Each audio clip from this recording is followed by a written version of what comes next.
de saber que hay un mañana cada día, por la fe, por la esperanza y el amor.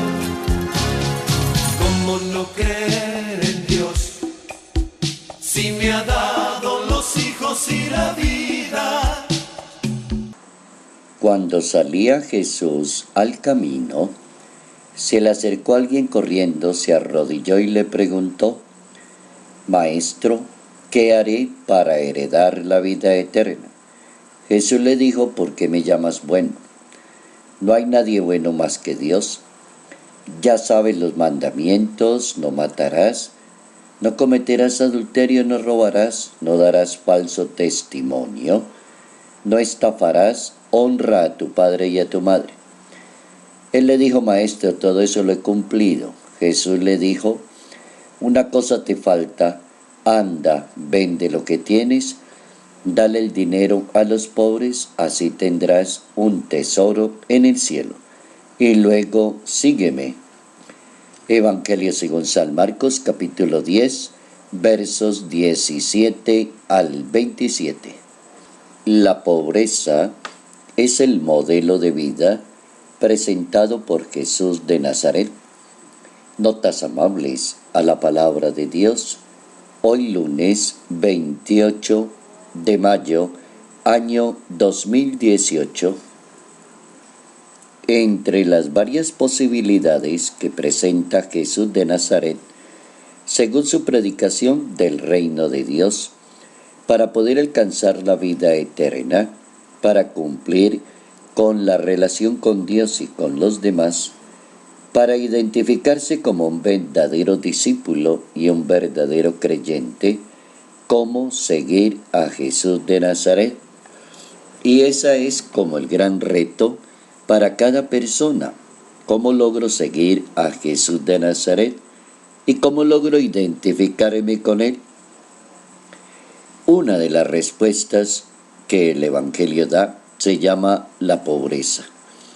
Es un tema bastante discutido a lo largo de la historia de la humanidad. Siempre hemos hablado de los pobres, de los necesitados. Incluso han habido épocas en que se ha hablado de los pobres por necesidad, de los pobres físicamente, de los pobres por filosofía, de los pobres en el espíritu y grandes en el corazón. Hay toda una variada posibilidad de reflexiones en la historia. La Santa Biblia toma el tema de la pobreza y lo enfoca desde el desprendimiento. Luego, no podemos hablar de pobreza si no estamos hablando de desprendimiento y no estamos centrando la atención tanto en las cosas materiales, sino en los asuntos del espíritu. Las personas entendemos que la carta de presentación de Jesús de Nazaret siempre fue la pobreza, y así lo explica el Papa Francisco en una de sus homilías en la Casa Santa Marta. Y en aquella ocasión el Papa decía: la predicación sobre la pobreza está en el centro de la predicación de Jesús de Nazaret, cuando él advertía: bienaventurados los pobres, y es una de las primeras bienaventuranzas. También el Papa insiste en que la pobreza es el documento de identidad, el documento identificativo con el que Jesús se presenta cuando regresa a su pueblo de Nazaret, y allí en la sinagoga anuncia: el Espíritu de Dios está sobre mí, porque me ha enviado para proclamar el Evangelio, la buena nueva a los pobres, la buena noticia a los pobres. Siempre la historia ha tenido la debilidad de tratar de eliminar esta predicación de la pobreza, dice el Papa, creyendo que es un asunto social y es un asunto político. Cuando no se sabe hablar de pobreza, se termina hablando de comunismo. Y cuando no se sabe hablar de pobreza, se termina creando una violencia social contra los que tienen.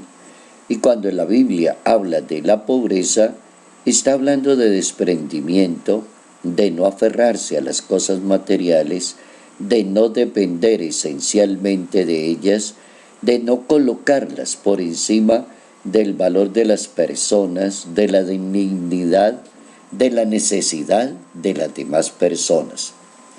Así la Biblia va enfocando el tema de varias maneras.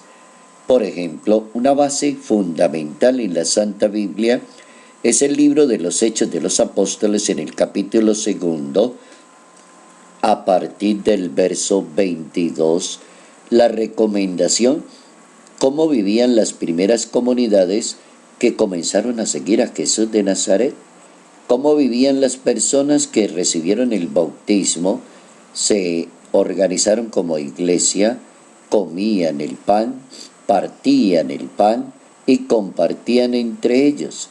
Y así lo va a decir el texto bíblico. Vendían sus propiedades y sus bienes, los compartían con los demás y según la necesidad de cada cual, continuaban en el templo partiendo el pan, comían juntos con alegría y sencillez de corazón. También el apóstol San Pablo, en su carta a los Corintios, recomienda preocuparse por los demás.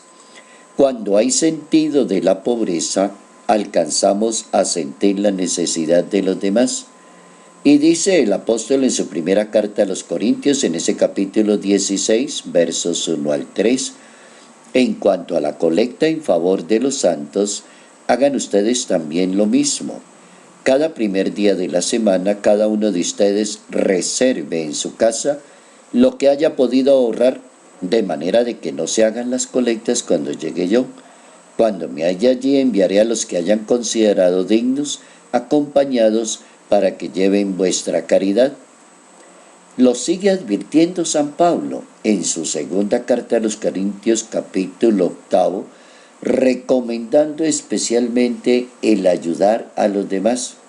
Y utiliza una palabra San Pablo, sobresalir en la generosidad.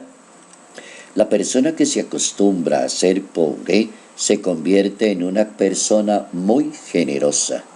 La pobreza vale la pena pensarla como la capacidad de desprendimiento, de compartir, que siempre tenga un sentido social, o si no, la pobreza no tiene razón de ser. De saber que hay un mañana cada día, por la fe, por la esperanza y el amor. ¿Cómo no creer en Dios si me ha dado los hijos y la vida?